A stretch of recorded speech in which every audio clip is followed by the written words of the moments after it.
ओम नमो भगवते वासुदेवाय नमः। हरे कृष्णा, राधे राधे। प्रिय भक्तजनों, आज हम सुनेंगे इस वीडियो में माघ स्नान की कथा, लपसी तपसी और नगर बसेरे की कथा और माघ महात्म्य का छठा अध्याय। तो सबसे पहले सुनते हैं माघ महात्म्य का अध्याय। दत्तात्रेय बोले, अब मैं तुमसे एक पूर्वकालीन इतिहास कहता हूँ। हे राजन, पहले सतयुग में नैसद नगर में कुबेर के समान धनी हेमकुंडल नामक एक वैश्य था, जो कुलीन सत्क्रिया वाला देवता, ब्राह्मण और अग्नि का पूजन करने वाला था। वह खेती तथा विशेष खरीद बिक्री का व्यापार करता था और गाय, घोड़े, भैंस आदि पशुओं के पालन में तल्लीन रहता था।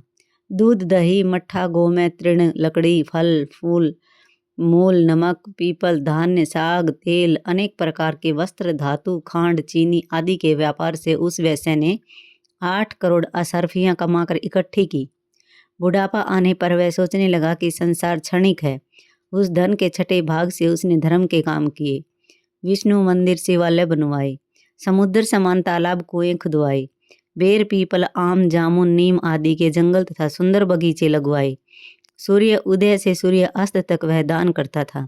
नगर के बाहर चारों ओर उसने सुंदर प्याऊ भी लगवाई। हे राजन, पुराणों में जो प्रसिद्ध दान है वे नित्य प्रति किए। तदंतर वह पापों का प्रायश्चित कर देवता तथा अतिथि पूजन में लगा रहता। हे राजन, इस तरह सदाचार करते हुए उसके यहाँ 2 पुत्र पैदा हुए, जिनका कुंडल विकुंडल नाम रखा गया। तत्पश्चात वह वैसे अपने पुत्रों पर गृहस्थी का भार छोड़कर स्वयं तपस्या करने के लिए वन में चला गया। गोविंद की तपस्या में अपने शरीर को कृश करके विष्णु लोक को प्राप्त हुआ। तब हे राजन, उसके दोनों पुत्र रूप और धन के नशे में मस्त होकर गंदे व्यसनों में तल्लीन हो गए। पराये पिता के मित्रों का बहिष्कार करते, अधर्म में तल्लीन होकर पर स्त्री गमन करते तथा सैकड़ों वेश्याओं के साथ रहकर अनेकों व्याभिचार करते। नित्य खुशामदी ज्वारी, पहलवान और धूर्तों की संगति में रहते। अच्छे वस्त्र पहनकर कस्तूरी के तिलक लगाए, फूल माला और मोती के हार धारण किए हुए ये दोनों घोड़ा, हाथी, रथ इत्यादि पर चढ़कर पिता के धन को लुटाकर नष्ट करने लगे। प्रतिदिन भोग विलास में लीन होकर अपने घर में पड़े रहते, कुपात्रों पर धन खर्च करते। उन्होंने न तो सतपात्रों को दान दिया, न ही ब्राह्मणों को दान दिया तथा न कभी विष्णु भगवान की ही पूजा की। इसी प्रकार थोड़े दिनों में ही उनका सब धन नष्ट हो गया। इतना ही नहीं, बल्कि वे अति दरिद्री और दुखी हो गए। भूख और प्यास से दुखी होकर शोक में पड़ गए। जब उनके पास भोजन का कोई साधन न भी रहा तो उनके सगे संबंधी एवं भाई बंधु इत्यादि उनका साथ छोड़कर अलग हट गए और नगर में उनकी बुराई होने लगी। हे राजन, उन दोनों ने नगर में चोरी करना प्रारंभ किया। अंततः लोक लाज के भय से दुखी होकर वन में रहने लगे और वहां पर ये मूर्ख तीक्ष्ण बाणों से पक्षियों, मृग, खरगोश, गोधा इत्यादि हिंसक पशुओं को मारकर खाते। वे बड़े बलवान भीलों के साथ सदैव शिकार करते रहते। इस प्रकार मांस का ही भोजन करते हुए ये पापी एक समय पर्वत पर गए। हे राजन, उनमें से बड़े को तो शेर ने खा लिया और छोटे को सांप ने डस लिया। एक ही दिन में वे दोनों मारे गए। तब यमदूत इनको यमलोक में ले गए और वहां जाकर कहा कि हे यमराज, आज्ञा दीजिए कि इन दोनों पापियों के साथ क्या व्यवहार करें। छठा अध्याय समाप्त। प्रिय भक्तजनों, अब हम सुनेंगे माघ स्नान की कथा, लपसी तपसी की कथा। लपसी और तपसी 2 भाई थे। तपसी तो भगवान की तपस्या करता, लपसी रोजाना 1.25 सेर हलवा बनाकर भगवान को भोग लगाकर स्वयं खा लेता। एक दिन दोनों में झगड़ा हो गया। लपसी बोला, मैं बड़ा भक्त हूँ। तपसी बोला, मैं बड़ा भक्त हूँ क्योंकि मैं भगवान की तपस्या करता हूँ। नारद जी बोले, तुम्हारा फैसला मैं करूँगा। दूसरे दिन तपसी नहा धोकर लौट रहा था तो नारद जी ने 1.25 करोड़ की अंगूठी तपसी के आगे फेंक दी। तपसी ने इधर उधर देखा और अंगूठी उठाकर तपस्या करने लगा। उधर लपसी ने 1.25 सेर हलवा बनाकर भगवान को भोग लगाकर स्वयं खा लिया। इतने में नारद जी आए और दोनों को अपने पास बिठाया। दोनों पूछने लगे कि कौन बड़ा है। नारद जी ने तपसी से कहा, अंगूठी चुराने से तेरी तपस्या भंग हो गई, इसलिए लपसी बड़ा है।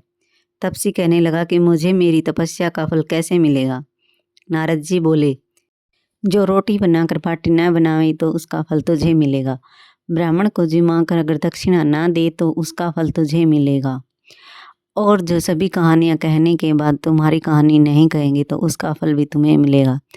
तभी से सभी कहानियों के बाद लपसी तपसी की कहानी सुनी जाती है। तो अब सुनते हैं नगर बसेरे की कहानी। किसी गांव में एक जाट व एक भाट रहता था। दोनों दोस्त थे। एक बार जाट अपनी बहन के यहाँ जाने को तैयार हुआ तो भाट अपने ससुराल जाने को तैयार हुआ। रास्ते में कुएं की मुंडेर पर दोनों बैठ गए। जाट ने भाट से कहा, नगर बसेरा कर लेते हैं। भाट बोला, तू ही नगर बसेरा कर ले, मैं तो ससुराल जा रहा हूँ, वहाँ खूब खातिरदारी होगी। जाट कुएं के पास बैठकर पानी की घंटी और चावल का दाना लेकर नगर बसेरा करने लगा और बोला, नगर बसेरा जो करे सो मल धोवे पाँव, ताता मांडा तापसी देगी मेरी माँ। माँ देगी मावसी देगी द्वारका का वास, मीठा मीठा ग्रास वृंदावन का वास, 5 कुल्ठी छठी रास, मेरा जिबड़ो श्री कृष्ण के पास, डालूं पानी हो जाए घी, झट से निकल जाए मेरा जी। वह यह कह करके जाट चल पड़ा। जाट की बहन ने भाई के आने पर खूब खातिरदारी की। घी बूरा के साथ भाई को जिमाकर खूब बातचीत की।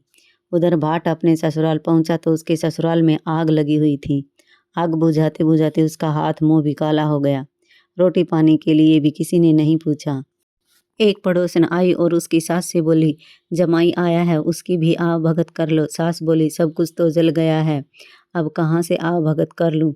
तब पड़ोसन ने एक रोटी और छाछ दी, उसने वही खाकर गुजारा कर लिया। दोनों फिर मिले। दोनों ने एक दूसरे का हाल पूछा। बाट का बोला, मेरी ससुराल में तो आग लगी हुई थी, आग बुझाते बुझाते हाथ मुंह भी काला हो गया और न रोटी मिली न पानी। जाट का बोला, मेरी तो खूब खातिरदारी हुई, मैंने कहा था न कि नगर बसेरा कर ले, अब कर ले। भाट का बोला, तेरी मौसी है, पता नहीं रोटी दे या ना दे, तेरी तो माँ है, दही की छूछली चूरमा का पेड़ा धरा पाएगा। भाट ने फिर नगर बसेरा नहीं किया। जाट ने नगर बसेरा कर लिया। नगर बसेरा जो करे सो मल धोवे पाँव, ताता मांडा तापसी देगी मेरी माँ। माँ देगी मावसी देगी द्वारका वास, मीठा मीठा ग्रास वृंदावन का वास, 5 कुल्ठी छठी रास, मेरा जिबड़ो श्री कृष्ण के पास, डालूं पानी हो जाए घी, झट से निकल जाए मेरा जी। कहकर चल पड़ा। घर पहुँचते ही जाट की मावसी ने बहुत लाड़ चाव किया। उधर भाट घर गया तो उसकी भैंस खो गई थी। उसके पिता ने कहा, पहले भैंस लेकर आ, तभी रोटी पानी मिलेगा। सारा दिन भैंस ढूंढने पर भी नहीं मिली। बाजार में फिर दोनों मिले। जाट ने भाट के हाल चाल पूछे तो भाट बोला, घर आते ही हमारी भैंस खो गई, उसी दिन से भैंस ढूंढ रहा हूँ, रोटी पानी का तो ठिकाना ही नहीं। जाट बोला, मैंने पहले ही कहा था नगर बसेरा कर ले। भाट बोला, तेरे नगर बसेरे में इतनी ही ताकत है तो चल अब कर लेते हैं। दोनों नगर बसेरा करने लगे। नगर बसेरा जो करे सो मल धोवे पाँव, ताता मांझा तापसी देगी मेरी माँ। माँ देगी मावसी देगी द्वारका वास, मीठा मीठा ग्रास वृंदावन का वास, 5 कुल्ठी छठी रास, मेरा जिबड़ो श्री कृष्ण के पास, डालूं पानी हो जाए घी, झट से निकल जाए मेरा जी। दोनों के नगर बसेरा करने पर भाटे आगे चला तो रास्ते में उसकी खोई हुई भैंस मिल गई। उसे लेकर घर पहुंचा तो माँ बोली, लड़के को आते ही निकाल दिया, सारा दिन हो गया भूखा प्यासा भटक रहा है। यह कहकर उसकी माँ ने उसे खूब खिलाया पिलाया। इस घटना के बाद उन्होंने सारे नगर में ढिंढोरा पिटवा दिया कि कोई भी पियर और ससुराल आते जाते समय नगर बसेरा जरूर करे। तो प्रिय भक्तजनों, अगर वीडियो अच्छी लगे तो लाइक करें, शेयर करें और कमेंट में राधे राधे ज़रूर लिखें। तो मिलते हैं अगली वीडियो में माघ महात्म्य के 7वें अध्याय के साथ। तब तक के लिए राधे राधे।